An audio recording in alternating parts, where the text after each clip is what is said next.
reporting a large column of smoke. It appears to be about 300 feet wide. An emergency can happen at any time, and sometimes the conditions can be life-threatening. Emergency traffic. We have multiple houses on fire. If a wildfire or other disaster threatens, you and your family may only have minutes to pack up and leave. Go, go, go, go, go, go.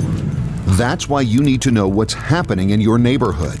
Information that can keep you and your family safe. Sign up for emergency alerts with your county sheriff's office. The alert is a reverse 911 notification that can be sent to your home phone, your cell phone, even your email. It's an alert that can literally save your life. Sign up by visiting your county sheriff's department website. Know what's happening. Be safe.